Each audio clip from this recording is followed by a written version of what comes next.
Periodistas. Mi estimado Víctor Absalón López, ¿qué tal? ¿Cómo te va? Muy buenos días o tardes o noches, según a la hora que nos vean. Aquí en el Rincón del Vino, hoy me sitúo en el rincón, mira, para darle énfasis al tema. ¿Cómo estás? Muy bien, aquí Jesús Manuel todavía con un poquito de ansiedad ya por salir, porque se libere todo este tema de la pandemia, pero ya estamos bien afortunadamente. Qué bueno, por acá. qué bueno. A ver, preguntas que siguen llegando y que les voy a ir dando salida en cada una de las cápsulas con la idea de que la gente, los que nos ven, los que nos oyen, tengan algo de más herramientas para decidir en el momento en el que beben vino, emitir algún juicio. Se habla de los vinos, les dicen roble, a otros les dicen crianza, a otros les dicen reserva, gran reserva, los precios cambian, pero en concreto, ¿qué es la crianza? ¿Es lo más bajo de un vino o es algo que sea digno de beberse ya? Fíjate que es bastante interesante esa pregunta porque mucha gente piensa que ya por el hecho de que tenga crianza, reserva o gran reserva, es un super vino y que puede costar los miles de pesos. Así Y es. no es así, no es así. Mira, este tema de roble, crianza, reserva o gran reserva, únicamente aplica para España, no aplica para otro país. Si tú vas a Francia, es otro código. Si tú vas en México, de nada sirve. Tú puedes ver un gran reserva que te cueste 200 o 150 pesos, es un vino común. Si tú vas a Argentina, igual. Ahí son otros sinónimos de calidad, que ya hablaremos si tú quieres cómo identificar un vino de calidad de Argentina, de Chile, de Estados Unidos, de México, de Italia, ¿no? Pero Los alemanes particularmente que tienen unas características maravillosas en sus etiquetas, ¿serán las más completas en descripción las de los vinos alemanes, Víctor? de las más exigentes, Jesús Manuel, de las más exigentes. Tuvieron un problema y a raíz de ese problema que les surgió, obviamente ahora son demasiado estrictos para su etiquetado y ahí tienen un grupo de números en el cual ellos saben quién cosechó, qué productor, quién cosechó, de qué lote salió la uva del terreno, del viñedo, qué fecha se embotelló, cuántas veces se ha catado el vino. O sea, es decir, es una descripción muy amplia de los vinos alemanes. Así es. Pero bueno, volvemos a la crianza. Okay. Crianza es, ¿qué? Cuando tiene barrica, cuando está solamente dentro de la botella. Hay un solo tipo de crianza, hay crianzas biológicas, por atreverme a mencionar. Cuéntanos sobre la crianza. Mira, primero hay dos tipos de crianza. Hay una crianza oxidativa y otra crianza reductiva. La crianza reductiva, bueno, la crianza oxidativa es cuando un vino lo metes a la barrica. O sea, tú elaboras el vino, un vino tinto, ya lo elaboraste, ahora lo metes a la barrica. ¿Con qué propósito metes un vino a la barrica? Lo metes ahí, lo guardas ahí, para que la barrica le aporte sabor y aroma a ese vino. Y también que le dé longevidad. ¿Sí? Entonces, con ese propósito metes un vino a la barrica. O sea, ahora bien, el meterlo en la madera hace que el vino dure más tiempo. Así es. Y tenga más complejidad de aromas, porque la barrica le confiere tipo de aroma. Mira, te voy a poner un ejemplo. Si es barrica americana, le confiere un aroma a coco. Si es francesa, vainilla. Pero aparte de la longevidad, le da más complejidad de aroma y de sabor. Entonces, un vino que dice roble, tú lo dijiste ahorita roble, es aquel vino que tuvo un paso por barrica menor a un año. Tuvo 6 meses, 7 meses de un poquito de tiempo en la barrica, que puede ser barrica de uno o de dos de usos anteriores. Lo sacas de la barrica, lo embotellas y lo mandas al mercado. Un crianza no. Un crianza necesariamente tinto debe permanecer un año de barrica añejándose o en crianza, se saca de la barrica, lo embotellas y lo dejas guardado en la bodega. sin etiquetar. ¿Cuál es el propósito? Bueno, tan sencillo. Lo dejas guardado ahí en la botella y ahí empieza otro tipo de crianza. En la botella es la crianza reductiva.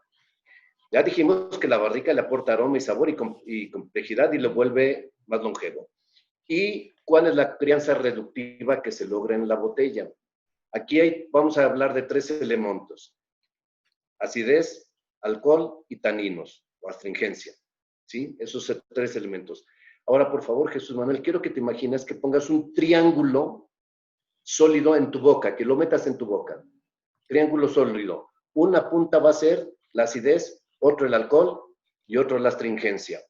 Y trata de pasar ese triángulo por la lengua, resbalarlo entre el paladar y la lengua. Una de esas 3 puntas te van a lastimar, ¿cierto? Bueno, entonces la crianza reductiva lo que habla es que tiene que devastarse, se tienen que quitar esas puntas que tienen, que disminuya la acidez, que disminuya la astringencia, que disminuya la acidez, el alcohol y la astringencia, que disminuyan los 3 hasta que se vuelva redondo el vino.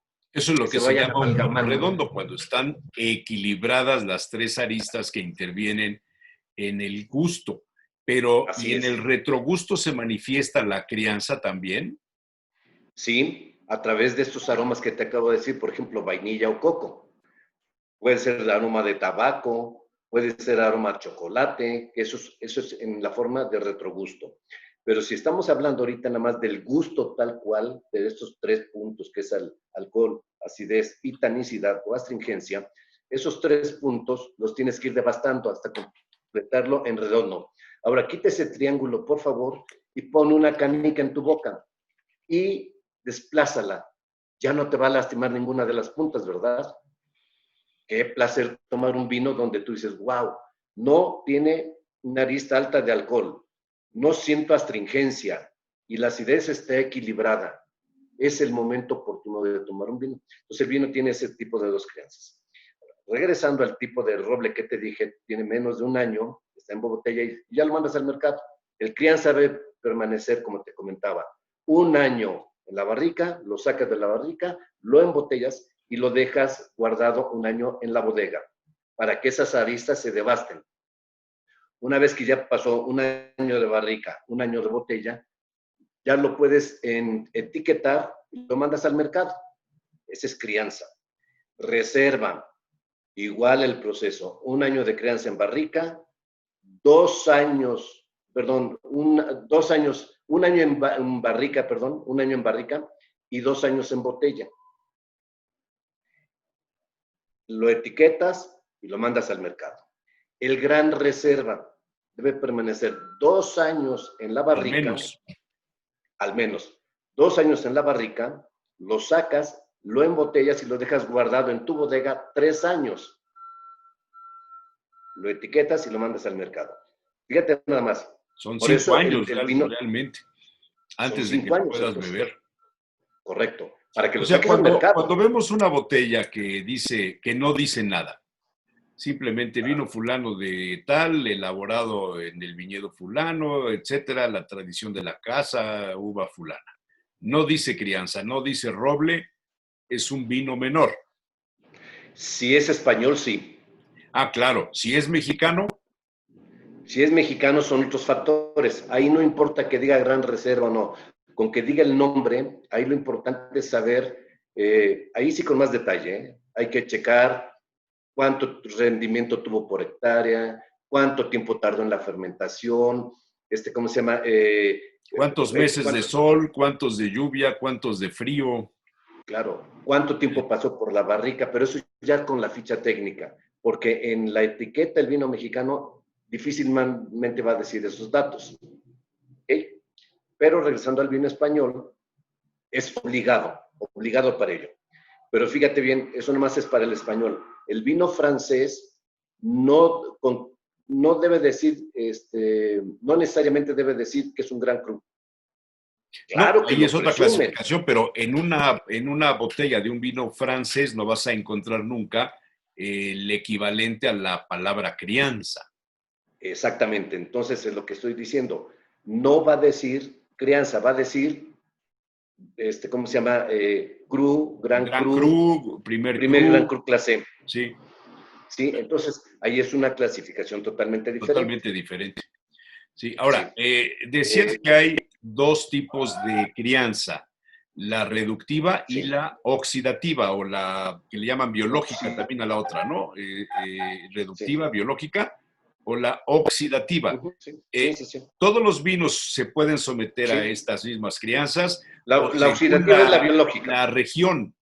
Porque ves que los vinos, los de Jerez, por ejemplo, el vino que se vinifica en las barricas, el sistema de soleras, es un sistema de crianza diferente, ¿no?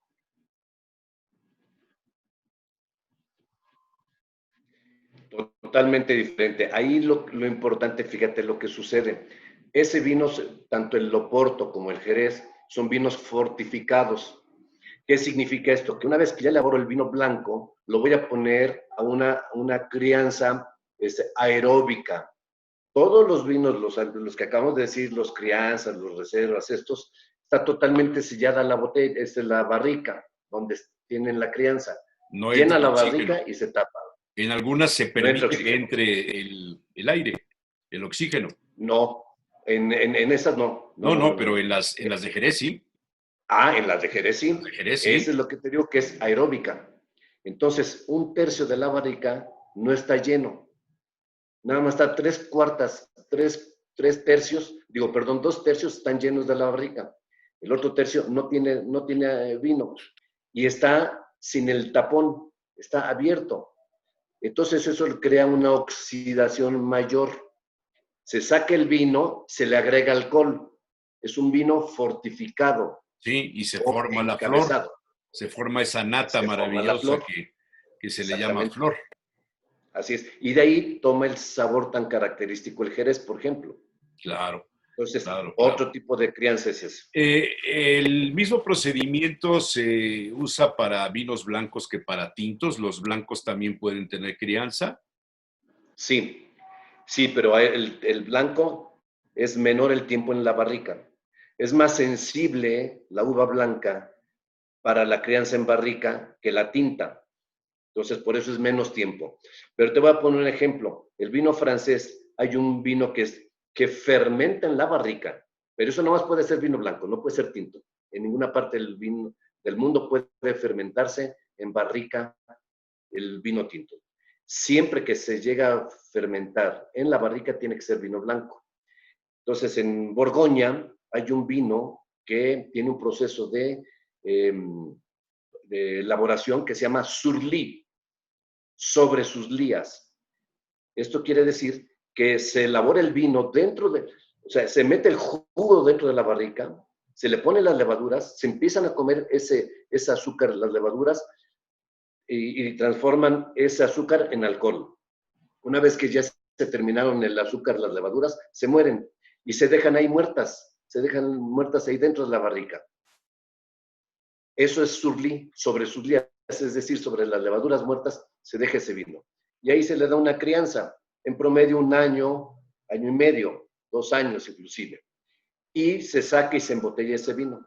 Eso se llama surlí. Entonces es un proceso diferente de añejamiento que tiene ese vino. Y Solamente los vinos Borgoña. españoles, solamente Solamente Borgoña. Borgoña. Sí, bueno, no hay otros países que lo hacen, pero fundamentalmente Borgoña. Uh-huh. Pero, por ejemplo, los vinos españoles que llegan a tener barrica, se elabora el vino blanco, una vez se elabora en tinas de acero inoxidable. Claro, Se claro. elaboran el vino, una vez que se elabora, se pasa a la barrica como si fuera un tinto, pero ya elaborado el vino. Se pasa a la barrica, se le da, por ejemplo, en caso para que dijera crianza, tendría que pasar 6 meses en barrica, no un año, tendría que ser 6 meses. Y así, en lugar de 2 años para el reserva, tendría que pasar año y medio. ¿Okay? Claro, Entonces, claro. es una crianza diferente el vino blanco que el vino tinto. Que el tinto. ¿Sudamérica también tiene la misma concepción de crianza? ¿Los No, vinos chilenos, argentinos? no, fíjate, es bastante interesante. Te voy a explicar cómo identificar un vino chileno de calidad. Aquí no importa si tiene barrica o no tiene barrica o no. Aquí es la procedencia y elaboración del vino. Explico, imagínate. Chile tiene 13 regiones vitivinícolas. Dentro de esas regiones vitivinícolas vamos a elaborar un vino común. Fíjate, no los quiero abrumar con tanta información, pero Chile tiene desde la punta norte hasta la punta sur, tiene 5,000 kilómetros de largo. Es un país bastante estrecho. En promedio tiene 200 kilómetros, máximo 400 kilómetros. Y prácticamente Chile es una isla, porque si viéramos el mapa de frente, margen izquierda tenemos el Océano Pacífico, margen derecha, la cordillera de los Andes. La parte norte tiene el desierto de Atacama, que es el desierto más seco del mundo. Y en la parte sur tiene los glaciares. Prácticamente es una isla. Por eso es que nunca ha tenido la filoxera, fíjate. Tú sabes Claro, perfectamente bien a qué me refiero. claro, claro. La filoxera es un pulgón que se come la raíz. Se come Una la vez raíz y que se que tiene, el siglo la mata. pasado acabó con una cantidad de viñedos, sobre todo en España, ¿no? En España y en Francia. Entonces, este pulgón nunca lo ha tenido Chile. ¿Por qué? Porque precisamente es por esta barrera natural que tiene, que se lo convierte en una isla. Y el pulgón solo no puede pasar, tendría que llevarlo el humano. Pero ahí son muy estrictos para pasar un producto agroalimentario de otro país. Es decir, si tú quieres llevar una planta a Chile, tiene que pasar un año en cuarentena, en un espacio que lo tienen ya deliberado, pasa un año. Si en ese año desarrolla una plaga, bueno, pues obviamente no pasa. Pero si en un año ¿cómo se llama? No tuvo plaga, ya jamás va a tener, entonces puede pasar ese producto. Deberían Sin hacer lo problema. mismo con el coronavirus, ¿verdad? Exacto. Sí.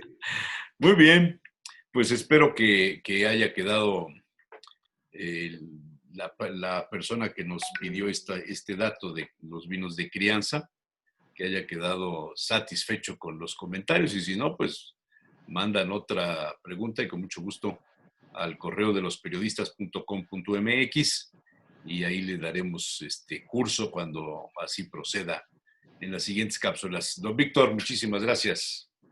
Igualmente, Hasta la Jesús Manuel, próxima. gusto en saludarte. Un abrazo a todos.